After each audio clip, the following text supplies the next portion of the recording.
everybody. Welcome to another edition of the Black and Gold Breakdown. One day removed from the NFL draft wrapping up. The Steelers have 5 undrafted free agents of note, and that's what we're going to talk about in depth today. I swear, every time I go live, I have like an itch on this side of my nose, and it every time. So today's focus will be on the Steelers UDFA class. They added 2 more that are like camp invites, but we're going to focus on 5 predominant guys, really 2 predominant guys that stood out to me in terms of, okay, this could actually turn into something. So we'll go through the other 3 first.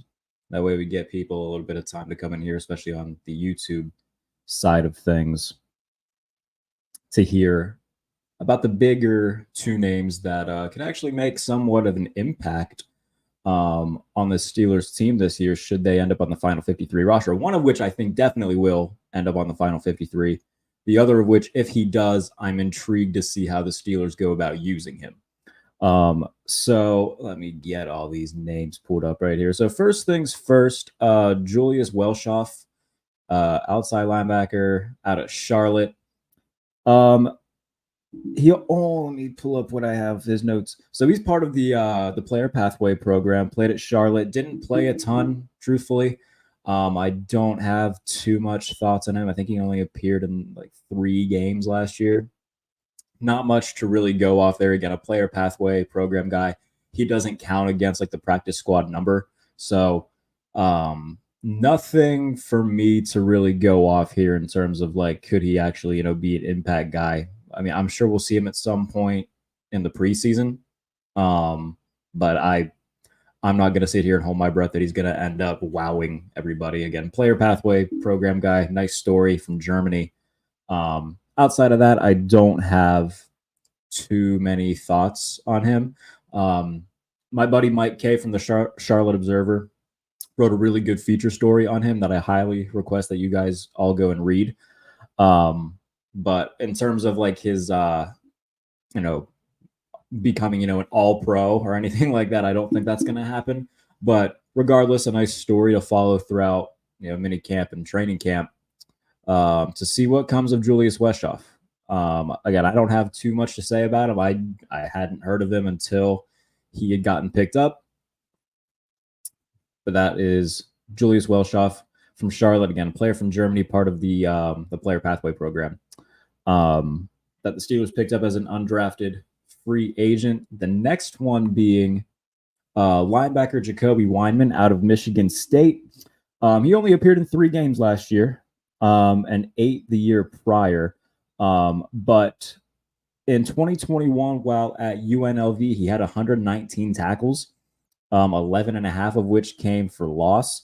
In 2022 with Michigan State, he had 10 and a half tackles for loss, but again, only appearing in 3 games last year, I assume due to injury. So in his last completely healthy season, playing at UNLV, so, a group of 5 conference, but 119 tackles. That's certainly noteworthy.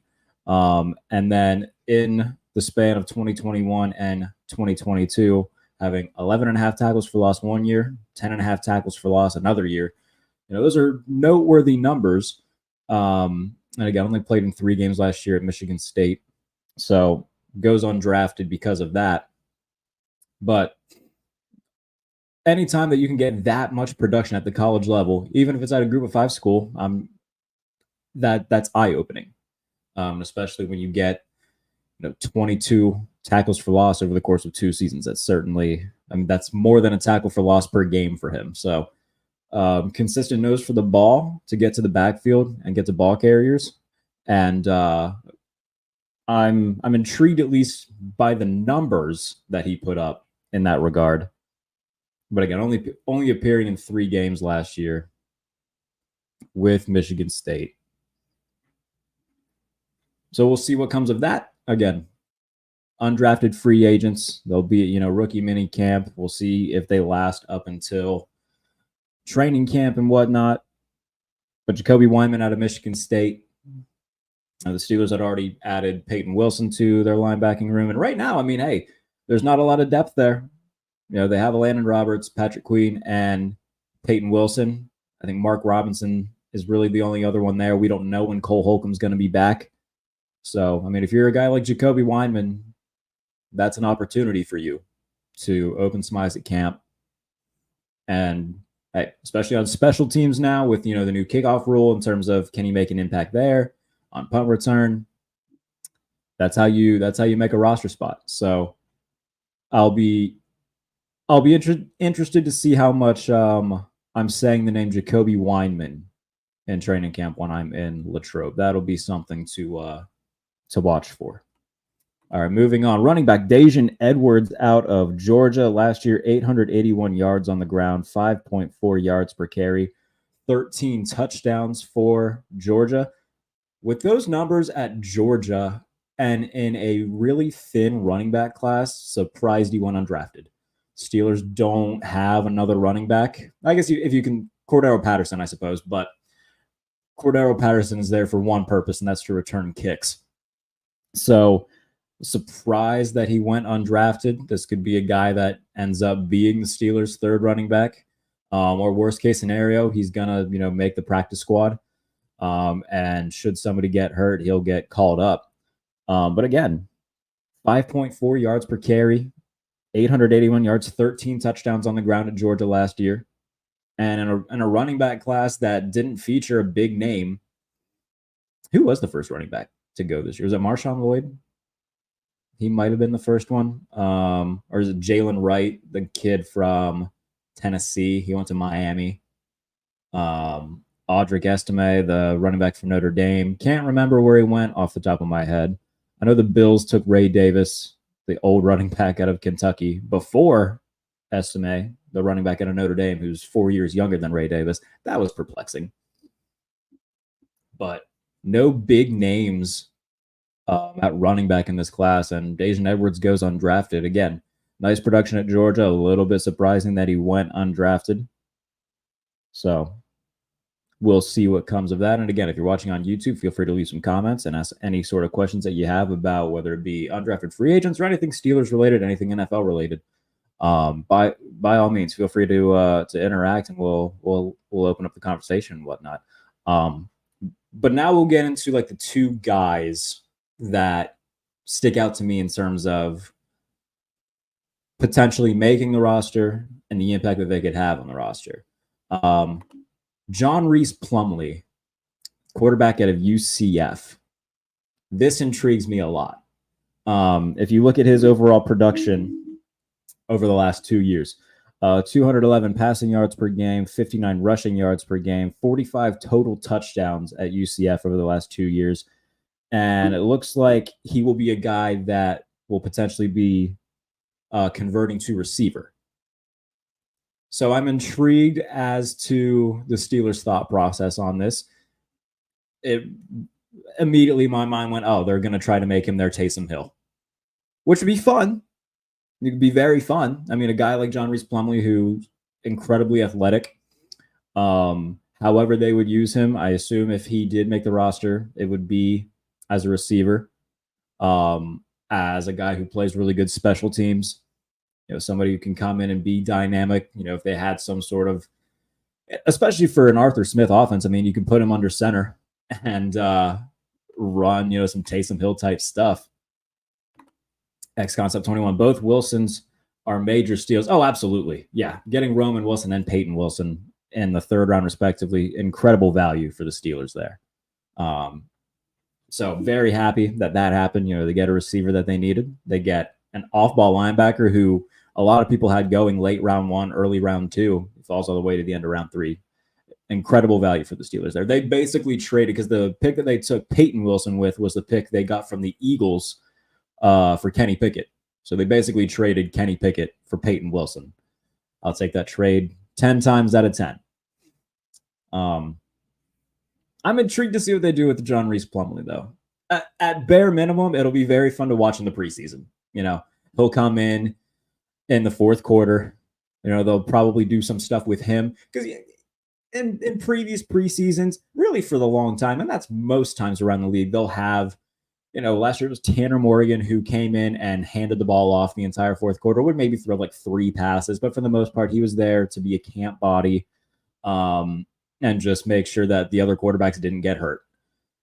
With Plumlee, I think they're going to do some stuff with him to see, okay, what do we have here?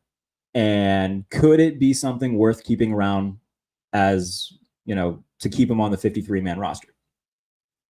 So I think we're going to see, some design runs. We could see him, line up as receiver because, again, it looks like he's going to be converted to a receiver. But I'm intrigued on what they do with him, like in the preseason, in camp, if they still give him, like, again, the Taysom Hill role where he still takes snaps under center occasionally at quarterback, but it's usually as like a design run or to make the opposing defense think, okay, they're going to set up some sort of design run and then they throw it over the top. I'm intrigued to see what a John Rhys Plumlee thing would look like. Did you forget we have Fields? We don't need Plumlee to do those things. Oh, I get that. And again, I think it's going to be a situation where he converts to wide receiver. I think that at minimum, it's fun. And at the same time, if he's similar to what Justin Fields is in terms of the dynamicism and whatnot, does he beat out Kyle Allen to be the third quarterback? I mean, Kyle Allen's not blowing anybody away. We know what Kyle Allen is. But is there a world in the preseason where Plumlee just shows enough athleticism and shows that he's more of a fit for the Arthur Smith offense where the Steelers are like, hey, John Rhys Plumlee fits an Arthur Smith scheme better than Kyle Allen does. So why not keep him around rather than have Kyle Allen there? And again, worst case scenario, he's incredibly fun to watch in the preseason and to watch at camp where he's consistently making plays. I'm going to be intrigued to see what they do in terms of his transition to receiver, if that is something that they go about doing, how they utilize him in other ways, whether it be special teams or anything like that. So I am intrigued to see what that could look like with Plumlee. And again, if anything, it's fun. Again, a guy who is incredibly athletic and in the past 2 years at UCF, 211 passing yards per game, 59 rushing yards per game, 45 total touchdowns with UCF, and more than likely converting to receiver. But I'm intrigued to see what that will look like. This is the big one, though. Beanie Bishop, cornerback out of West Virginia. So he ran a 4.39 40. He led the nation with 17 passes broken up, had 4 interceptions, and was a consensus All-American in 2023. And he went undrafted. If he makes the roster, that's your starting nickel corner. And won't be the first time we've seen something like that happen where an undrafted guy makes the Steelers roster and makes an impact, i.e. Mike Hilton. So I'm very intrigued to see what comes of Beanie Bishop out of West Virginia. And again, let me look up his height real quick because I didn't make note of that. But I think he's built similar to Mike Hilton. He's 5'9", the prototypical size for what you would want in a nickel corner. It would make perfect sense to me if the Steelers went the route of, hey, if Beanie Bishop impresses enough, that could be legitimately, because remember a few years ago, they drafted Trey Norwood in the 7th round, and he ended up playing a lot that season at nickel. Robert says, be interesting to see with Beanie at 5'9". He's a firecracker, though. Yeah, I mean, like I said, led the nation in passes broken up, had 4 picks, was a consensus All-American. And the fact that he went undrafted with all of those credentials on his resume, by the way, didn't even get a combine invite. He ran the 40 at the Big 12 Pro Day. So he had all of that going for him and didn't even get a combine invite. I'm very surprised and intrigued by Beanie Bishop. And again, the Steelers don't really have a guy locked into that nickel spot. And rumors over the past few days, they've had conversations with Cam Sutton. There's potential that they can bring back Patrick Peterson or Shandon Sullivan, or reach out to someone like a K'Wan Williams. Maybe they bring over a Stephon Gilmore and maybe kick Dante Jackson inside. But Beanie Bishop, I mean, I know I would rather at least see what you have in Bishop than bring back 33-year-old Patrick Peterson. And I'm not trying to diss Patrick Peterson, because I understand the value that he brings in terms of just being a veteran and being somebody that people respect. Having him in the locker room, I get that. But I would rather see what, the guy who runs a 4.39, led the nation in passes broken up, had 4 interceptions, and was a consensus All-American. I would much rather at least see what you have there.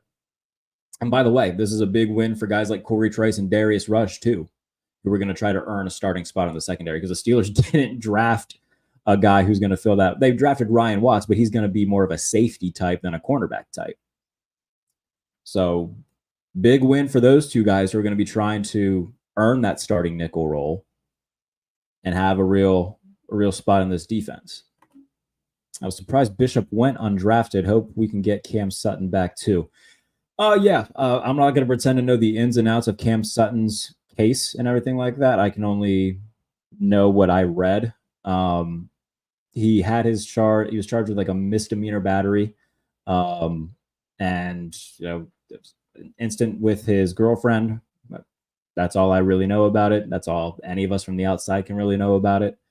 But if Omar Khan and Mike Tomlin felt comfortable enough in his character and his progress after the fact to sit down with him and have a conversation about potentially coming back, then they must feel strongly enough that, he's doing his best to right his wrongs. So, and look,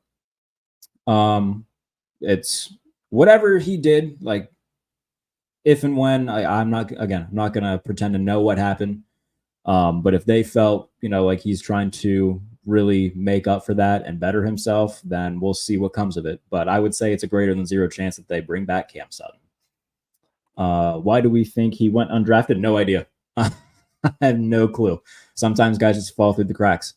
Now look, plenty of great players all time have went undrafted. Kurt Warner was undrafted. Warren Moon was undrafted. Austin Eckler was undrafted. Antonio Gates was undrafted. Granted, Antonio Gates is more of a basketball guy. But plenty of guys have gone undrafted and gone on to be great. John Randall, one of the best defensive linemen of all time, wasn't drafted. So some guys just slip through the cracks. It happens, and especially in a defensive back class that was loaded, in any like normal class with defensive backs, he probably does get drafted. Maybe the size thing worries some people. I don't know. But even then, there's plenty of nickel cornerbacks. Like most nickel corners at the NFL level are Beanie Bishop's height. I don't know. Truthfully, I do not know how he went undrafted. But again, sometimes that just happens with guys where, we do all these mock draft stuff and whatnot. And it's like, oh, okay, I think they could take him in the 4th or 5th round, and they just don't get drafted. Sometimes that thing happens. Dante Jackson is the vet for the cornerback room and was a team captain, I'm pretty sure. So no need for Pat Peterson right now. Yeah, again, I'm totally fine if they don't bring back Patrick Peterson. Again, no disrespect to him whatsoever. For all accounts, a really nice dude. There's no need for it. They have, and again, the Steelers defensive back room is very young, because Dante Jackson's the only veteran cornerback they have, really. Joey Porter's going into his second year. Darius Rush and Corey Trice are also going into their second years. It's a young room. Those are really the only 4 that are on the roster right now. Now Beanie Bishop, a rookie. Like, it's an incredibly young room. But they also have, Minkah Fitzpatrick, veteran safety, Deshaun Elliott, veteran safety. We'll see if Damontae Kazee sticks around. We talked about, potentially Calvin Austin and Quez Watkins not being there. If they do go the route of Justin Simmons, I think that means that Damontae Kazee's not sticking around. Which, by the way, again, nothing against Damontae Kazee. That wouldn't break my heart either. He's fine. But if they would sign 2 safeties in the offseason, Damontae Kazee's not going to be on the team. So we'll see. James Harrison undrafted. Yes, exactly. See? And we all know the James Harrison story. We've, that's been talked about at length. And if you're a Steelers fan, you probably know about it. was it? Jim Tressel wrote a really good book about James Harrison. So if you haven't read it, I highly recommend that. It's a really, not Jim Tressel. Why can't I remember? Jim Tressel used to coach Jim Wexell. Jim Tressel is the former coach of Ohio State. Yeah, Jim Wexell wrote a really good book about James Harrison. So I highly recommend. It's a good read. Let's see. X Concepts. He was solid in pass pro as a depth guy, but his tackling is definitely not there. Are we talking about we're talking about Beanie Bishop, right?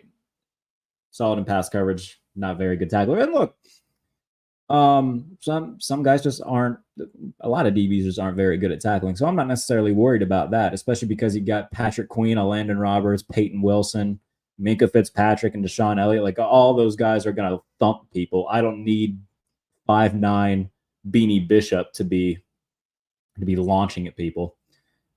Patrick Peterson. Okay, yeah, it wasn't good.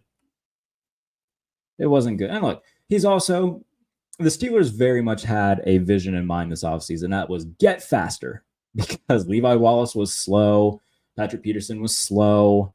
Like they were getting just go back and watch the Raiders game where Devontae Adams just torches them for the touchdown early on. They're slow, man. And that, by the way, that's far from the only example of that. Puka Nacua torched them against the Rams consistently. Just beat Levi Wallace consistently all day. It was not good. But anytime he's lined up against Joey Porter Jr., gave up hardly anything to any of them. So they had a clear goal in mind, and that was to bring in fast guys. By the way, Beanie Bishop, fast, 4.39 40. Dante Jackson, when completely healthy, fast. Peyton Wilson, fast. Like their goal was very clear. Like we need speed. So yeah, Mark Ayuk destroyed them. On his first touchdown, he broke Patrick Peterson's ankles. On the second one, he mossed him. He just destroyed Patrick Peterson. And I think ahead of the game, Patrick Peterson said some dumb shit.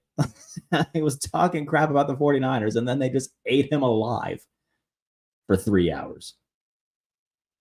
That is, you know what? Going into that game, I had done a few like different podcast spots, a few radio spots, and I was like really convinced that the Steelers were just going to come out with a bang and win that game. Nope. I was wrong.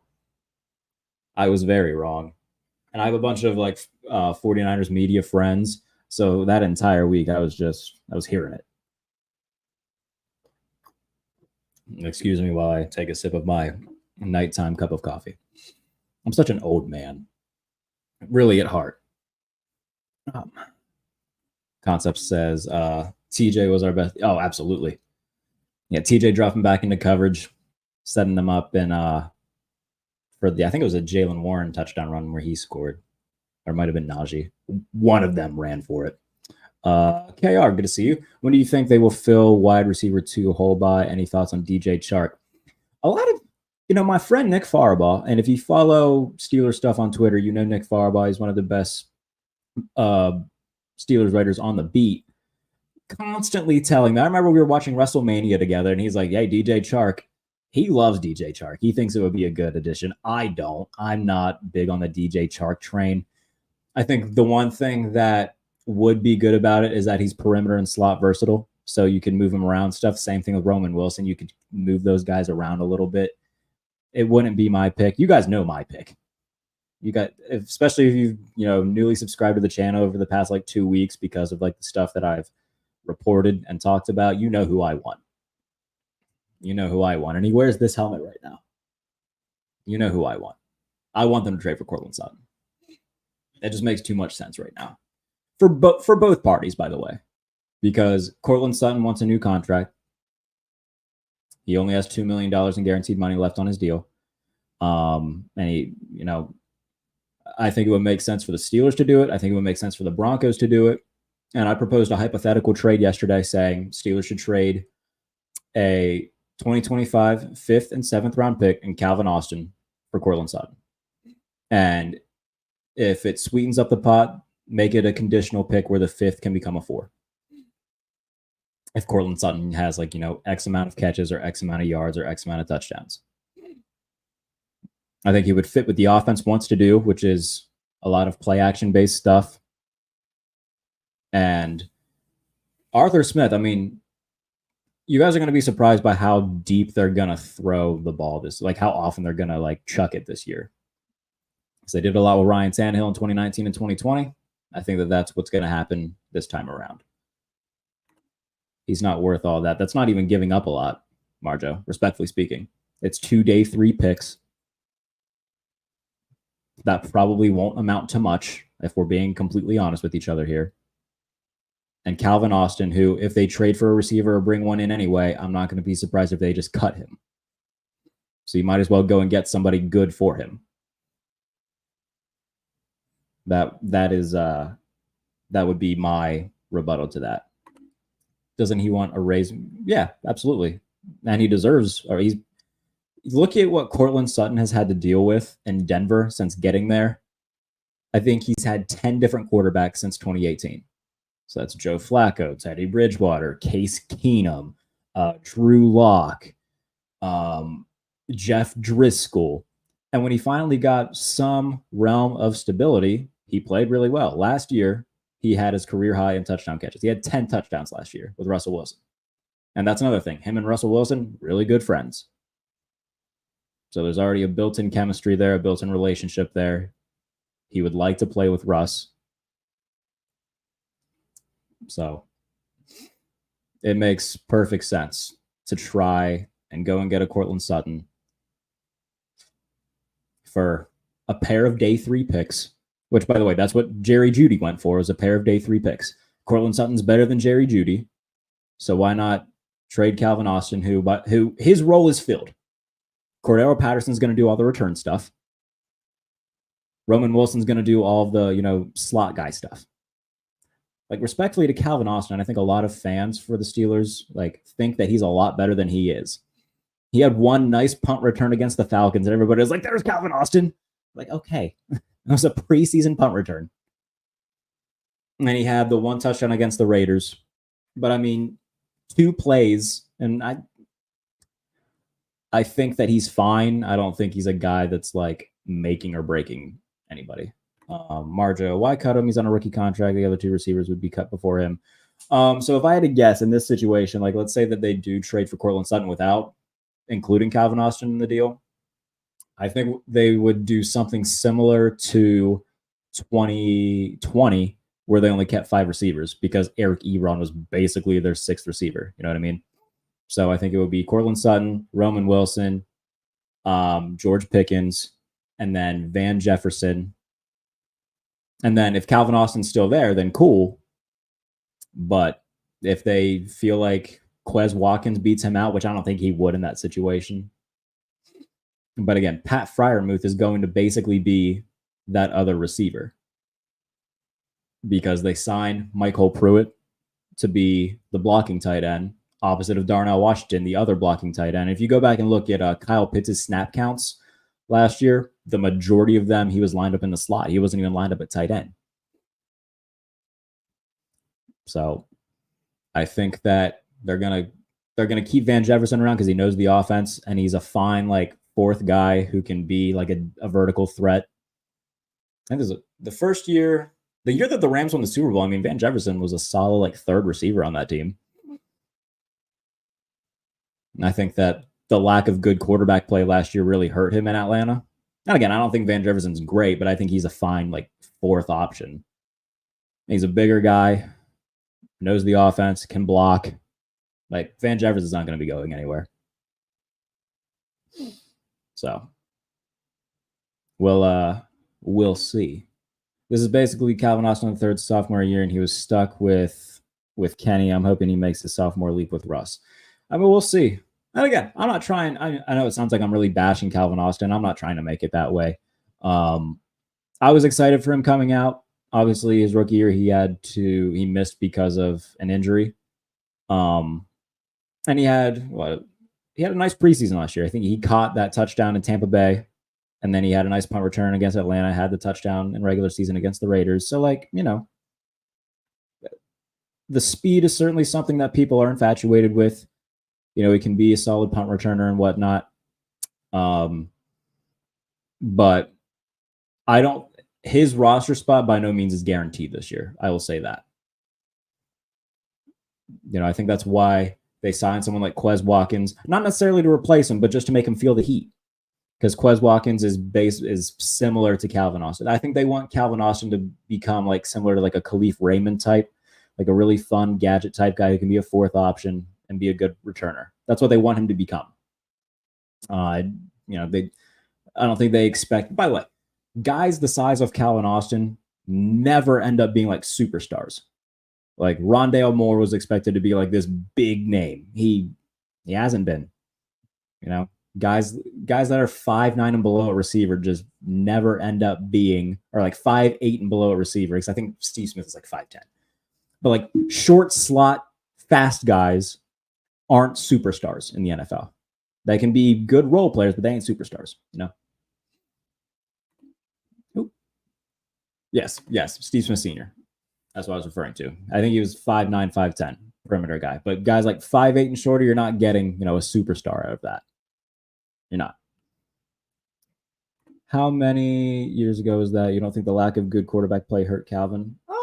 Again, I think that two things can be true. I think that Calvin Austin is just okay, and the quarterback play was bad. I don't think that, if you put Dak Prescott on the Steelers or put Patrick Mahomes on the Steelers, Calvin Austin would all of a sudden become a superstar.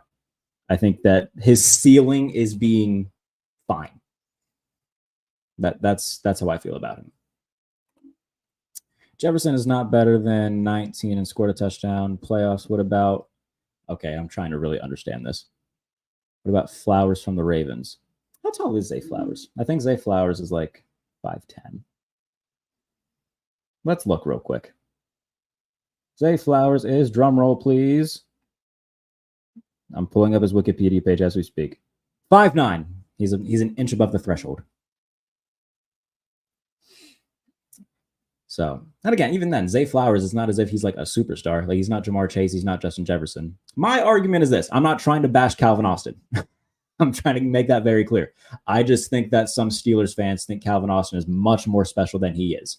Like, he's fine, but he's not going to be, a superstar receiver. That's my only argument. And I don't think that his roster spot is absolutely 100% secured. That is my argument. Is Calvin Austin 5'9"? I thought he was 5'8". Regardless, rare that like smaller dudes end up being like super duper special. I don't think Calvin Austin's going to be super special. I think that his ceiling is being, a nice role player, but it's not a superstar. Outside of that, touched on the undrafted free agent stuff because I really did want to talk about Beanie Bishop. I know we kind of got sidetracked there, but I appreciate the conversation from Marjo and Everett and everybody. I do think that Beanie Bishop has a very nice chance of being the starting nickel this year. I really do. They didn't draft anybody to fill that need. The only other guys on the roster right now that could challenge for that are Darius Rush and Corey Trice. Both of them are still very young. Corey Trice, who's still basically going to be a rookie. I listed off all the accolades for Beanie Bishop already, but if you're just joining, I'll do it again. Let me get it pulled up real quick. So he led the nation in passes broken up with 17, ran a 4.39 40 at the Big 12 Pro Day, had 4 interceptions, was a consensus All-American. Incredibly surprised he went undrafted. Very surprised he went undrafted. So that's a guy right there who could be a Mike Hilton type, a guy who slides through the cracks, ends up in Pittsburgh. By the way, Tony Khan and Jacksonville takes all the credit in the world for discovering Mike Hilton because I think they had him in camp and they didn't end up keeping him. And then he goes to Pittsburgh and obviously ends up being really good and now is in Cincinnati.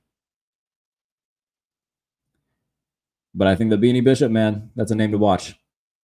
And we talked a little bit about the John Rhys Plumlee signing just because I think it could be fun. Like, worst case scenario, preseason games are fun in like the late third quarter into the fourth quarter. Again, they're probably going to convert him to receiver because he's an incredibly athletic guy. Again, the comp that I made was Taysom Hill. I think that that's going to be kind of how they use him in camp and in preseason. And if he impresses enough, then he gets a roster spot. I think that's best case scenario. Is that okay? You got this really athletic guy that you can try to use somewhere. Again, not a guy that is going to come in and set the world on fire and become an all-pro, but, a fun athletic guy that could be plugged in into different places and could be something. And in terms of what they do with, the receiver stuff, I think that Courtland Sutton's still going to be an option. We're going to see. Marjo, here, I'll throw your comment on. The receivers they brought in are not guaranteed either. They're just fast. They've been in the league for years. And yeah, Quez Watkins, by the way, I don't think Quez Watkins makes the team. I don't think Quez Watkins is good. He's a lot of the guys that I talk to, like on the Steelers beat, they're like, yeah, that's something that we don't see really panning out. I don't understand the signing. Quez Watkins isn't very good. I don't think he's going to make the team. So that's just my food for thought right now. But yeah, Quez Watkins isn't very good. And again, Van Jefferson is, in the best of offenses, a wide receiver 3 or 4. But the reason that Van Jefferson is brought in is because good blocker, willing blocker, and he knows the offense. He was there with Arthur Smith in Atlanta last year. That's basically his role is, guy who can catch balls. He's fine, but he's there to push people and open up lanes on the perimeter more than anything. So the Van Jefferson signing wasn't to get a guy who's going to get 80 catches. It was to get a people mover on the perimeter, and a guy when they go 3-4 wide, he'll be out there. If he's anywhere near Hilton, that would be great. Absolutely, yeah. Now again, Mike Hilton, arguably one of the best nickel corner in football right now. So yeah, if he's anywhere near that, that's a slam dunk of a signing. Everett saying Deebo. Oh, you know what, guys? Again, I keep clicking, and it keeps doing the right click thing. Really annoying. Deebo will fit in nicely with us. They tried to trade for Deebo Samuel. The 49ers asked for too much. So, now, could the 49ers asking price come down, and could they settle for something? Absolutely. But at least during the draft, they were asking for too much. And so Deebo Samuel is obviously still there. But, they drafted 2 receivers. I would bet good money that one of Deebo Samuel or Brandon Ayuk will be traded. And we've had this conversation too, where it's like Deebo Samuel isn't as good of a receiver as Brandon Ayuk, but the things that he does for the 49ers offense and the versatility and making defenses guess, that's harder to replace than what Ayuk brings. So again, it wouldn't surprise me if they move on from Ayuk for that reason. But Brandon Ayuk is definitely the better receiver for sure. Yeah, Ayuk's better than Deebo. But again, as I just said, I think the 49ers, and I'm going to credit my friend Eric Crocker from the Locked on 49ers podcast for this. What Ayuk does, or I should say what Deebo does, would be harder for the 49ers to replace.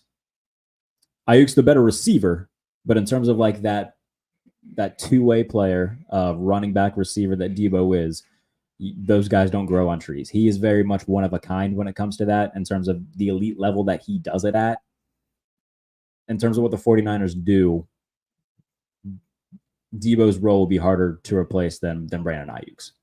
But at the same time, drafting Ricky Pearsall, who is a slot receiver, that I don't know, they're sending a lot of really mixed signals right now that I just can't I can't put my finger on. We already have Patterson. Deebo is not as important since getting CMC. Well, if you look at last year, I actually did a piece on this for USA Today, like right ahead of the Super Bowl. If you look at the 49ers over the past 2 seasons, their numbers with Deebo Samuel on the field compared to when he's off the field, night and day. If you talk about it in terms of EPA per play, they go from, I think, first in the NFL in EPA per play when he's on the field to 14th when he's off of it. So, again, obviously, Christian McCaffrey's the best player on that offense, but the value that Deebo Samuel brings to that offense, it cannot be understated. Like, he is very important to that offense. So again, would not surprise me if they move Ayuk and keep Deebo because of that. They drafted Jacob Cowing out of Arizona. I don't think that can be their succession plan for Brandon Ayuk, because I would assume they would try to get at least somebody established on the outside. So maybe they would try to trade for somebody. I wouldn't rule that out either. How much cap space do they have? Let's look at cap space real quick, because I'm intrigued. How much cap space do the 49ers have right now? Drum roll, please. So the Patriots have the most in the NFL. The 49ers have $6 million in cap space. But Brandon Ayuk's cap hit this year is $14 million. I don't know how much of that would be paid in a trade. I'm sure that there would be something discussed between certain teams, like, okay, hey, we'll give you this, but like, you need to pay half of his salary this year. Okay. That would be different for every team, I think. Good. I want Ayuk. So do I, man. Like, that is still target number one, is Brandon Ayuk. And if they can pull something off of Brandon Ayuk, I'm happy as a clam. If they trade for Brandon Ayuk without having to give up any draft picks in the draft that just took place, that's hilarious. That's just all-time fleecing by Omar Khan. Because, yeah, I want Brandon Ayuk as well. Cortland Sutton would be my next choice if they can't get Brandon Ayuk. So we'll see. Still have to pay Purdy and their safety. Yeah, they got to pay Hufanga after this year. I think they're going to let Charvarius Ward walk after this year, so they got to figure out the cornerback spot. Next offseason, they have a lot of guys that they got to pay. The Purdy thing is interesting. They don't have to pay him, not this coming offseason, but they could do an extension this offseason, and the 2025 offseason. But they don't have to. He won't be a free agent, I don't think, until 26. So they still have a little bit of time with him. Let me look up Brock Purdy when he becomes. I'm pretty sure it's 26, because he wasn't a first round pick, so he doesn't get the 5th-year option. But I'm sure if they could get some sort of extension done next offseason, they would like to do that. Again, get ahead of the market, because there's going to be plenty of other guys that are eventually going to need to get paid, because eventually Trevor Lawrence is going to need to get paid. CJ Stroud's going to need to get paid. You're going to have a lot of these guys who were drafted, last year and the year before, that their number is going to get called to get that extension. So you want to be the first team to give the extension. That way the price isn't continuing to go up from the other guys. So yeah, he'll be a free agent in 2026. That'll be a fascinating thing to watch, because the constant conversation around Purdy is, there's two extremes to it. Either people are like, oh, he's a top 5 quarterback. No, he's not. But there's other people who are like, oh, he's terrible and carried by everybody. That's also not true. Like most things, it's in the middle, where he's, makes plays, but is very much made better by the incredible roster and the incredible play caller that he has at his disposal. If I had to put him somewhere right now, it would probably be somewhere near the middle, between like the 14th and 16th best quarterback in the league. But again, if you have a guy that you consistently win with, and that fits what you do offensively, which he clearly, fits what Kyle Shanahan and the 49ers do, I will be intrigued to see how much money they pay him. I don't think it's going to be, upper to mid 40s in terms of millions of dollars. But again, other quarterbacks are going to get paid in that time span. And it depends on how you feel about those quarterbacks. It depends on how the 49ers feel about those other quarterbacks and where Brock Purdy lays within them. That'll decide how much they offer him. But I think they lock him up. I don't think he'll go anywhere. And if he does, I think that would be a mistake by Brock Purdy. Because I think that the 49ers certainly make him look better than what he is. And again, I'm not saying that he's absolute garbage, but he wouldn't be nearly as successful, and with a lesser roster and lesser play caller around him. And again, if you have any other, Steelers comments, Steelers related questions, please feel free to drop them in the chat. Also, I was talking last night about, because YouTube gave me the option to start one of those, similar to Patreon, where you can get extra content and get viewers more involved with a paid membership and whatnot. I started that thing up. We'll see if anything comes of it. Once we get enough people in it, I will definitely start doing things for it. It is, I put the link in the description. I hope it worked. Like actually did the hyperlink thing. If not, if you go to my channel, you should be able to find it. It's called the Pump Fake Plus. So Pump Fake Plus subscription. It's only, I did the cheapest one you could do is $2.99. So what you'll get is, when I have players on, when I have, my friends and throughout the NFL media sphere on, you can submit questions that you want asked, whether it be to players and media. I'll do exclusive shows only for the people who are with the membership and whatnot. Not going to cut back on the content I do now, but those people who are subscribed will get more. So that's, just a peek at what you would get. And again, you don't have to do it. If few people do it, I'm not going to be too worried about it. But, once we get, like 10 people in there, hey, that's 10 people that'll get the exclusive content. So if that's something that you'd be interested in, absolutely, it would be awesome. If not, by no means will I try to make you do it. I'm excited about the undrafted class, though, more than I thought I would be. Usually this, you see the names go and you're just like, all right, we'll see them in mini camp and training camp and see if, they can crack a practice squad spot, or maybe they get on the final 53 man as, a special teams guy. But getting a guy like Beanie Bishop, that's a guy who could make the roster. And look, there's plenty of guys around the league who are going to go from undrafted to being on roster spots. Gabriel Murphy, the defensive end out of UCLA, guy that a lot of people thought was going to go 5th round, 4th round, somewhere in there, somewhere like early to mid day 3, goes undrafted. Now he's with the Vikings with a Brian Flores defense, and I think he's going to kill it. I think he'll absolutely make that roster.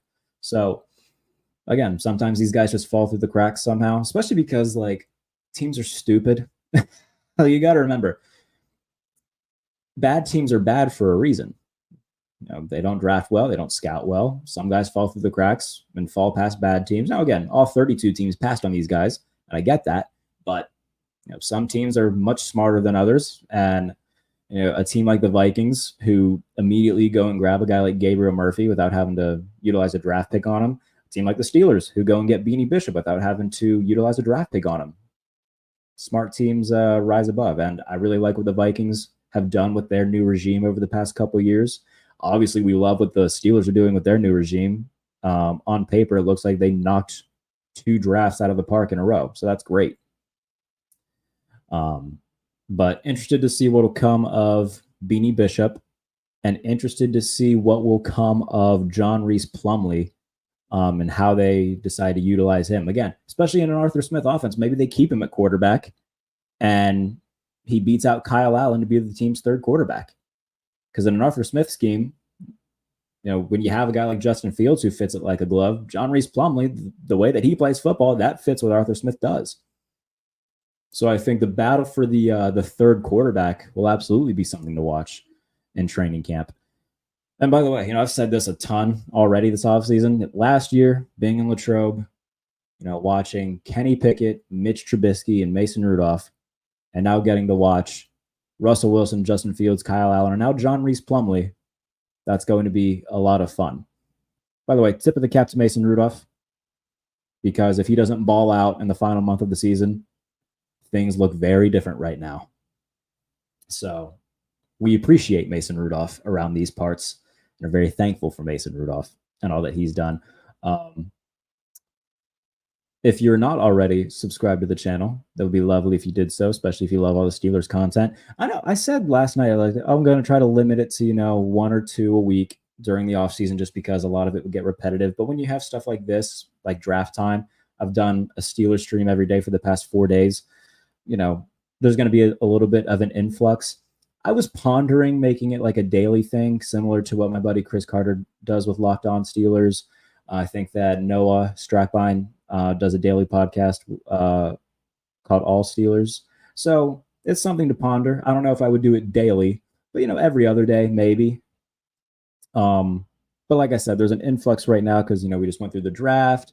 Cam Hayward had his live show during the draft, so we're getting a lot of quotes from these guys and whatnot that I want to talk about. So there's a lot of content that I'm not going to try to cram into one show because it would be like a 3-hour show.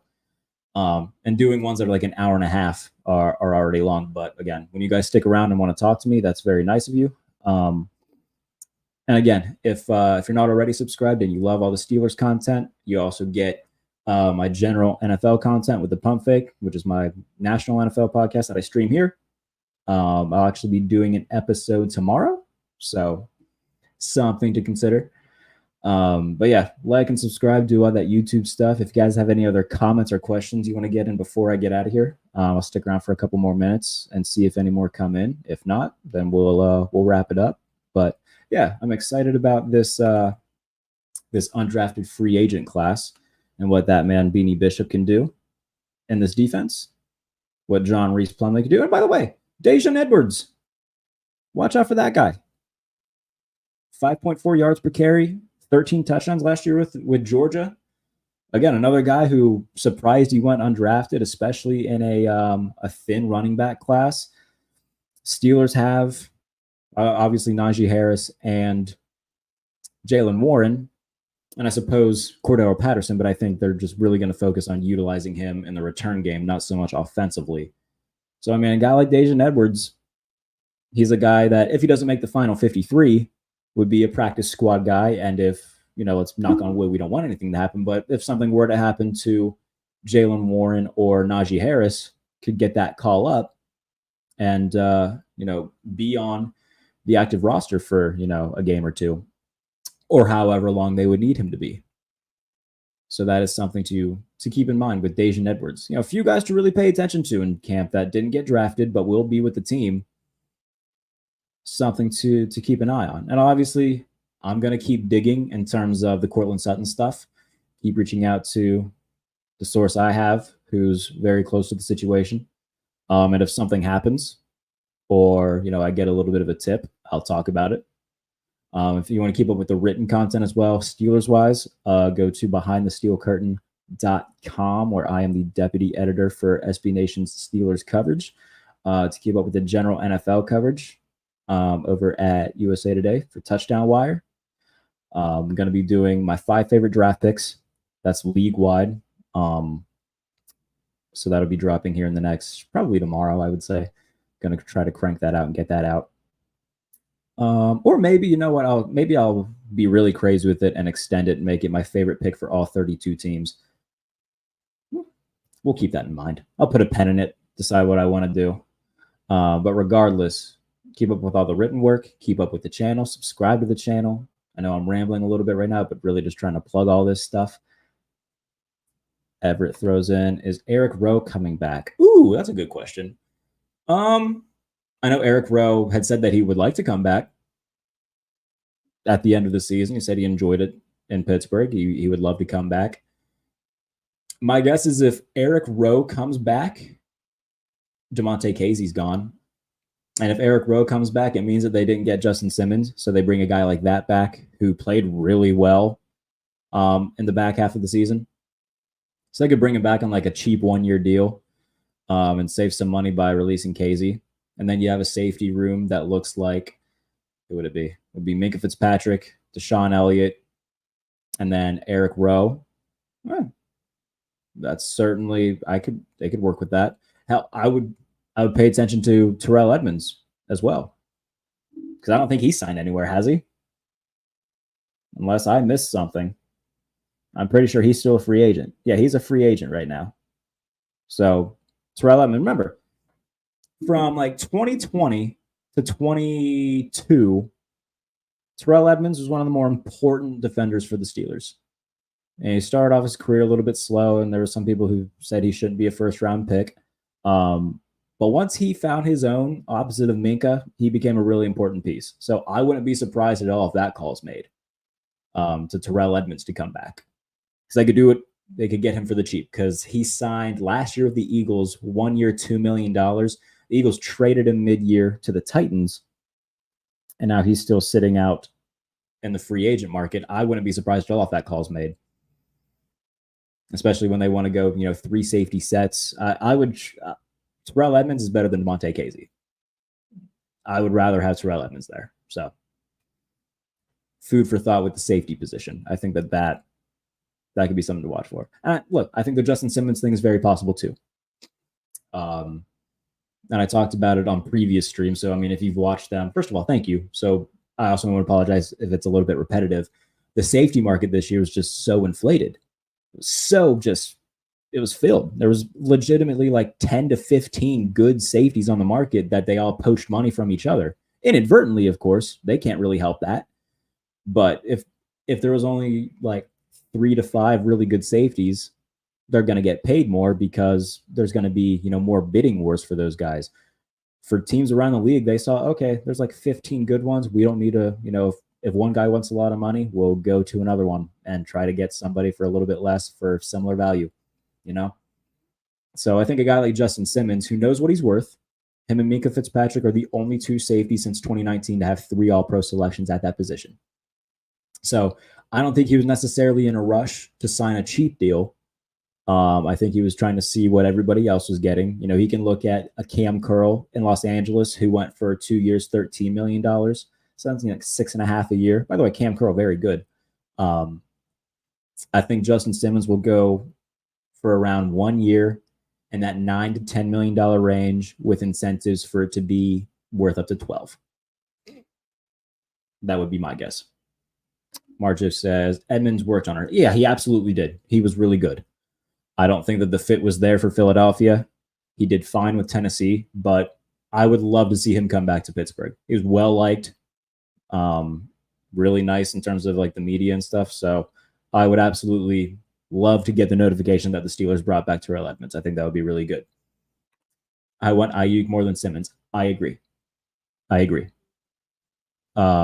They already have a superstar safety, and having a superstar receiver at this juncture would make much more of a difference than having a superstar safety when they already have one. So I think that while it would be cool to have Minkah Fitzpatrick and Justin Simmons both on the back end, I think it would be somewhat redundant almost because they both do similar things. If we're going to spend the money, spend it on IU. I agree. Yeah, dude. We are very much in agreement there. Now, when it comes to Simmons, I think it would just be on a 1-year deal or like a 2-year deal with an option to get out of it after this year. But if you're trading for Ayuk, you're giving him a long-term deal and you're paying him a lot. So, and I'm totally okay with that because remember, they're going to have a lot of money to spend next offseason. And I would expect them to spend it. I threw out the idea last night and a few people got mad at me, but I'm going to throw it out again. Because it's something that a lot of dominoes would have to fall and a lot of things would have to happen for this situation to even happen. But again, just hypothetically, if the Steelers don't feel comfortable with Fields or Wilson, there's a guy who's likely going to be a free agent next year that would be an upgrade, and that's Dak Prescott. So they're going to have a lot of money, and I think that they know in the back of their head, they're like, we're going to have $85 million to spend next year. Now, they're going to bring back some of their own, of course, but they're not going to bring back everybody. And so if you have that type of money and you feel like you need to upgrade a quarterback again, getting a top 10 to 12 guy like Dak Prescott, I would keep it in mind. And again, that is very much far off. That is a conversation for down the road, but just something to keep in the back of your mind. If by like week 7, both quarterback or Russell Wilson struggled, they're going to go to Justin Fields. They'll see how he does. And again, it's a thing where a lot of dominoes have to fall. So, but I would say, it's a greater than 0 chance. But I agree, man. If they're going to spend the money, spend it on Brandon Ayuk. Get a superstar receiver. I don't know about Dak. Hey, better than any quarterback they've had in the past since before Ben got hurt. From 2019 till now, he's better than anything they've had. If we get the money, get 11. Yep, I agree. And right now they have $18 million in cap space. Ayuk's cap hit for this season is about 14. So they have the money to do it. Now, some of that will have to go to this year's draft class, but there's plenty of other things that they can do to free up cap space. They can restructure TJ Watt's deal. That'll free up a lot of money. There's another one that I had in mind who has escaped me that I now cannot remember who else they could restructure. I think they could redo Samalos. I think that was my best guess. But even then, if they restructure TJ Watt's deal, that'll free up some money. Actually, let's play this game real quick. Let's do this real quick because Spotrac has a really good tool that gives you a nice estimate of what it would be. So let me go Steelers cap space or cap Steelers roster manager. That's what it is. And that tells us how much money they could save. Yeah, they could redo Minka's deal. I would be a little bit hesitant to redo Minka's deal, though, just because I feel more confident in TJ Watt being great for an extended period of time than I do Minka, just because Minka's dealt with a lot of injuries. So while I think Minka's still going to be good, I would be a little bit more hesitant on doing that deal than I would be doing a restructure for TJ's. But again, that's just my thoughts on it, All right. Let me get down to Steelers roster manager, and then I can see what a TJ Watt restructure could estimate and freeing up cap space. If it will let me. Spotrac also completely redid their website, so I don't know how to do anything now. We'll see. You know what? I'll do this on my own time, and then in the future, when we have this conversation again, I'll have an exact number because I hate doing things on my phone because it's never as good as doing it on my computer. But if somebody wants to try it, by all means.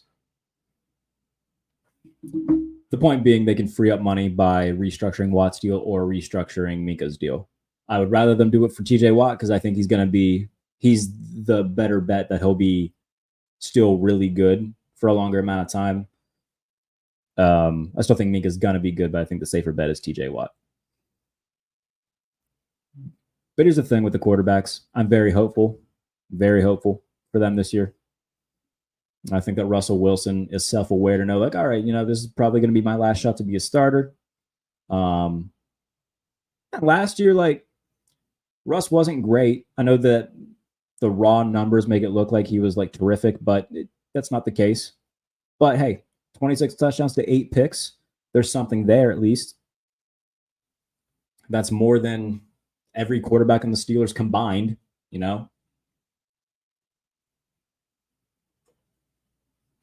So there's something there. Something's still there. And they don't need him to be top 10, 12, Russ. That would be very nice, but I'm not expecting that. That's a good point, Marjo. Yeah, they sat him for 2 games, so he probably could have reached the 30 touchdown apex. My whole thing this offseason is that I'm not expecting Justin Fields or Russell Wilson to become top 10 quarterbacks. I think that would be very naive.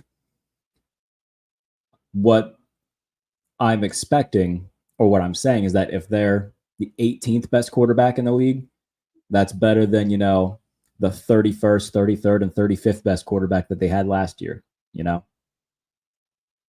So that's my line of thinking. And if that's what they get and everything else reaches its potential, they're playing a third place schedule again, which is what they played last year. No reason they can't win at least 10 games again. I think their absolute floor is 9. I think the absolute ceiling, if everything goes to plan, will be 12. I don't think they're getting 12, if I'm just being completely honest. And when the NFL schedule comes out, by the way, next month, the NFL schedule gets released. So that'll be a fun time on here. I'll go game by game for the Steelers and predict what their final record will be. We can kind of do that interactively. I think that would be a fun little exercise to do. So we'll do that. That'll be fun. What day is that'll happen? Let's look. NFL schedule release day. I want to say it's May 20th. Am I in the ballpark there? May 9th. Oh wow, that's in 2 weeks. That is less than 2 weeks away. Thursday, May 9th. So when the NFL schedule gets released, and by the way, I do 2 iterations of going game by game, picking every game for every team. And I do this solely for Twitter just to, that'll be a lot to write up. But I go game by game, and predict every game.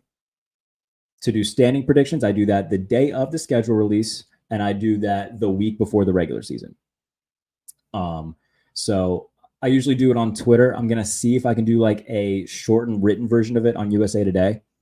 If you would rather like read my thought process behind it, but I will figure out a way for you guys to see that. Worst case scenario, I'm just going to put the graphics on the screen on the channel and you guys can see it and we'll have a little bit of a conversation, debate, whatever it may be. So that'll be fun. Thursday, May 9th, the NFL schedule release. Oh man, that's going to be great. I hope to God, guys. I don't know how you guys feel about this. You can drop it in the chat how you feel. How do you guys feel about primetime games? I hate them. I hate when the Steelers play in primetime. If I had it my way, the Steelers would play 17 1 o'clock games. The 1 o'clock window is prime, man. It's the best. Sunday Night Football is maybe the exception. But Thursday Night Football blows. I hate waiting till Monday night. I hate when they play in primetime, dude. I hate it. I would give them 17 1 o'clock games if I could. The Jaguars had that a few years ago. They had 16 because it was the last year before. It was the COVID year, I think, before the NFL went to 17 games. But yeah, the Jaguars had 16 1 o'clock games. Prime. They beat the Colts that year in week 1 and then lost 15 in a row. And then they drafted Trevor Lawrence. So you can tell me how you feel about primetime games. Marjo, Everett, KR, if you're still there, how do we feel about primetime games? Everett says 12 wins easy. 12 wins is very hard to do, man. Like the Bills last year had 11, and they have the second best quarterback in football. Like 12 wins is a feat in the NFL. Marjo, would you try and sign a veteran outside cornerback? Sorry, my mustache. Very itchy. Would you try and sign a veteran outside cornerback like Xavier Howard or damn, I forget his name. The one who won Defensive Player of the Year. Oh, Stephon Gilmore. Somebody had asked me about Xavier Howard yesterday, and so I'm going to say it again. Xavier Howard's not good. There was a reason that the Dolphins were so quick to cut him this year. It's because he was terrible last year. So I don't want Xavier Howard anywhere near the Steelers because he's not good anymore. Stephon Gilmore is like a one-year Band-Aid maybe. But again, the Steelers' need isn't on the perimeter. It's at nickel. So I would rather them just sign a guy who's predominantly played nickel, like Cam Sutton, like K'Wan Williams, in terms of being a starter. That would be my only qualm. But at the same time, they do need some sort of depth. So if the thought process is, okay, we can, they could sign Stephon Gilmore and have Dante Jackson be like the backup on the outside, then I'm cool with that. I think that would be good. If you have Joey Porter Jr., Stephon Gilmore as your starting two, and then when you go nickel and dime, you bring in Cam Sutton to be the nickel guy. And then when you go with 6 DBs on the field, you can bring in a Dante Jackson, or you can bring in one of the other safeties. If you go a 3-safety set, I think I would be very cool with that. Yes. They're okay. I have to get up at 4:30. Hey, tip of the cap to you, man. Before I was doing this, I worked at a tire shop in Katanning, PA. And so I carpooled with my friend who worked there. And I was up at 3 a.m. Monday through Friday. I was exhausted. I was still trying to make it full-time writing and doing this type of thing. It was a rough time, man. So completely respect you for that. So go to bed if you have to. I appreciate you tuning in and being a part of the conversation. Hope that you subscribe so I can continue having you be a part of the conversation. James says we're still going to have 10 wins. I agree. The hardest schedule in the NFL thing, that's very much based off of, I think it was Walter Sharp who does that exercise based off like the power index or things of that nature. They were expected to have a tough schedule last year too. Then again, preseason projections are, going into last year, the Texans were expected to be bad and they were great. It doesn't account for things like, okay, Joe Burrow got hurt, or it doesn't account for things of that nature. Preseason projections are what they are. Sometimes they come to fruition. Like in 2008, when the Steelers were projected to have the hardest schedule, it was the hardest schedule. They faced a really strong Cowboys team that year. Obviously, the Ravens twice. They played the Colts that year, who were really good. Who the hell else did they play there? They played the Giants, who were a playoff team, I believe. Who they play week 1 that year? I'm going like back in my brain and watching that America's Game episode. I can't remember who it was. Thank you, Marjo. I appreciate you subscribing, man. Who the hell did they play week 1 that year? They beat them. I know that. Was it Houston? Might have been Houston. Because they played the AFC South that year. Yeah, they played. By the way, they played the Titans that year, like week 16, and then they lost. The Titans were the number 1 seed in the AFC that year, I believe. Yeah, that was a weird year. Weird year. James Campbell. From the schedule I looked at, there's only 3 or 4 teams that should be, and I mean should be easy games for us, but you know how those are. Yeah. Here's the thing with that. I know that Steelers fans are like very like, we're going to have one game that they blow. Every team does, man. At any given Sunday. Now, there's a reason that that's a saying. The Colts a couple years ago, they won the Super Bowl and they lost to Matt Ryan and the Colts, who then, hired Jeff Saturday, who had never coached a day in his life, to be their head coach. Shit happens, man. Stuff just happens where a bad team has a really, really good day and a good team has a really, really bad day. The year that the Bengals went to the Super Bowl, they lost to the Jets, who were on their 4th quarterback. Sometimes that just happens. It happens at least once a year to every team. Every good team is going to have, games where they're expected to win that they don't. That's why they play the games. If it was only on paper, then this league wouldn't be as exciting as it is. So, yeah, when we do this exercise, when the schedule releases, I'm sure we're all going to look at the schedule and be like, well, they should win this, but they're probably going to lose. And it's probably going to be the Raiders game because historically they always get their asses handed to them by the Raiders. I shouldn't even say that. Like, there was a game, was it 2018 when they played, it was before the Raiders went to Vegas. So they were still in Oakland and the Raiders were bad that year. And the Raiders scored late and the Steelers did like a hook and ladder play and James Washington pitched it to Juju, who got them into field goal range to try to win the game. And then Boswell slipped on the dirt and to try to kick the field goal and they lost. That was a heartbreaking one. Not the last few times. That's true. They've won the last 2. Historically speaking, from like, by the way, last year, the first time they've beat the Raiders on the road since 1995. So historically, they were struggling against the Raiders. Even Ben wasn't good against the Raiders historically. They had that really bad game in 2006 where he threw 4 picks. There was the game in 2019 where they lost on the road. So, yeah, there's a few games. The Raiders, some teams just have teams' numbers historically. That just seems to be the case where now the pendulum could be starting to swing the other way, as you pointed out, because the Steelers have won the last 2. But every time they play the Raiders, man, I'm always like, oh my God, this could be a game that they lose. Now, they host the Chiefs this year. And the last time the Chiefs played in Pittsburgh, Patrick Mahomes threw 6 touchdowns. So, fun time. Oh, yeah. Yeah. The game where Terrell Pryor ran for a bunch of yards. I can't remember what year. I think that was 2009, 2010. Yeah, they've had a bunch of just strange games against the Raiders. Hello, Greg. Weak at receiver in need of a cornerback. Have 3 new quarterbacks. This will take time, so I hope fans are patient this year. That's fair. The thing with that is, even with the new offense, the new quarterbacks, and all of that, it would be very, very hard for it to be as bad as it was last year. And especially because on paper, the defense is much better. So I have all the confidence in Arthur Smith. I hope that we see these guys play a decent amount in the preseason because year 1 of Russ in Denver didn't play a snap in the preseason, and it showed, especially in the first month or so where they couldn't do anything, So I hope that we see him in every preseason game. I want to see him for at least 2 drives just to try to get this chemistry going, because it can't just be practice and training camp that he's building. He needs to take a lot of preseason reps. So I want to see at least 6 drives from him in the preseason, and the dress rehearsal game, play him for the first quarter and a half. I want to see a lot of reps from this squad.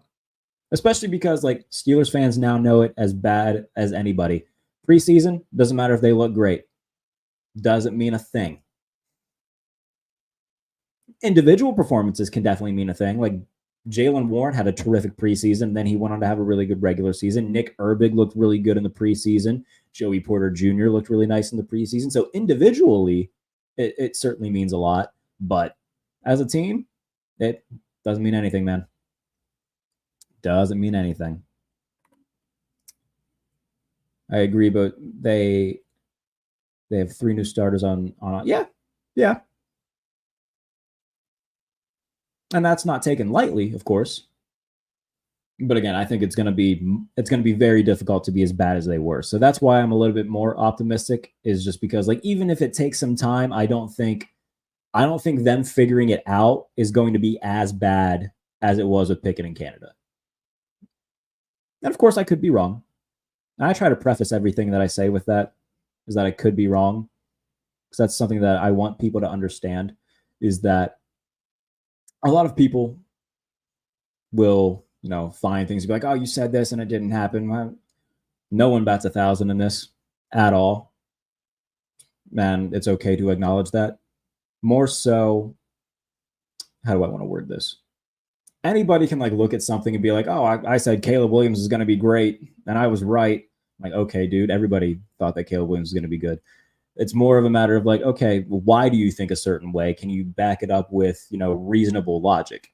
So I'm more than okay admitting when I'm wrong, because nobody's ever 100% right, especially not in the industry of sports media. So I'm going to be wrong again. Could I be wrong? And will the Steelers, could the Steelers score like 8 points a game? Hey, it's on the table. Sure. I don't think it's going to happen, but very much on the table. Oh my goodness. If I do the click thing again and it's a right click, I'm going to throw this through a window. I think we're 2 years away from a deep run. Depends on the quarterback. Tell me who the quarterback is and how good he is, and I'll tell you how far I think a team can go. And that was my biggest thing last year. And why, a lot of people, in the comment section at Behind the Steel Curtain, after each one of my, pieces post game, or, just opinion pieces in general, I consistently would write last year like, hey, it's cool that they won. They ain't going to go far. They're sitting at 6-3. They just beat, a bad Titans team who was starting Will Levis in his first career start, and everybody was throwing confetti because they came back in the fourth quarter again. You shouldn't have had to come back in the fourth quarter at home against a rookie making his first career start. Like, that should concern you as a fan. And of course, everybody's like, oh, just celebrate the win. They're fine. They're going to go on a nice playoff run. Okay. Yeah. Well, let's see if that strategy works when you get to January. And of course it didn't. So I'm not going to be paying so much attention to only the record this year. I want to see them score. Because in today's NFL, man, you gotta score. I don't care how good your defense is. In January, teams are going to score. You got to be able to keep up. And a lot of the Steelers' issues the past few years is that Tomlin has, the league's passed him by a little bit. In the regular season, he's going to be there. Absolutely. But in the playoffs, man, look who the best teams are. It's the Chiefs. It's the Bills. It's the Bengals. Teams that can run up points on you. Having a great defense anymore is good in the regular season, but in the playoffs, you also have to have a good offense. You can't just have a good defense and hope that it carries you. Can't do it anymore. It's not going to work. So tell me how good the offense is, and I'll tell you how far they can go. Because if the offense is bad, they're not going far. And that's just the unfortunate truth. But I think that they recognize that. And a lot of their moves this offseason were to make the offense better and to set the foundation for continuing to make it better. It wasn't going to be fixed in, Rome wasn't built in a day. But a lot of the foundational pieces were laid to make it better and to continue making it better. So I'm excited what that can look like. But, all right, I told myself going into this that I was like, all right, I can do, a nice half hour, 45-minute stream. But I really appreciate you guys continuing to tune into these and comment and subscribe and all of that fun mumbo jumbo. This is going to be something I tried doing it last year, and then became full-time with the writing, and there's a lot of transitional stuff that I had to do, so I got away from it. But really harping in on paying a lot of attention to the YouTube side of things now. And I hope that you guys will continue tuning in, not only for the Steelers streams, but the NFL streams in general as well.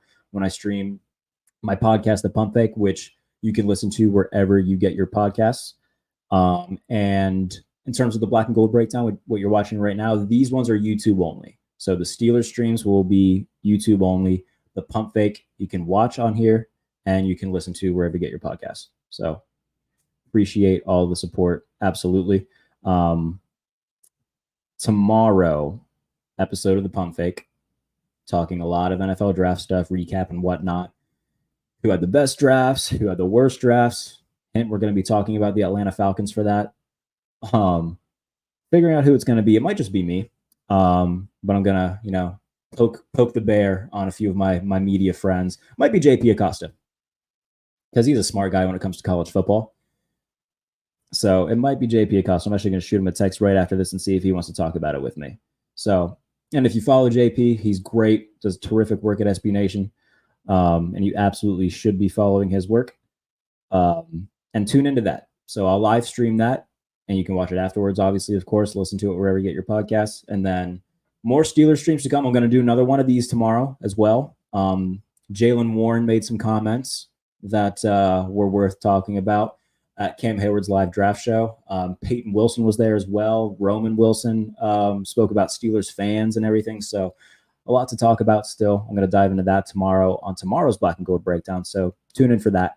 Subscribe, like, do all that fun YouTube stuff. I appreciate you guys as always. It'll be a busy day here on YouTube tomorrow. So tune in for it all. I'll see you then.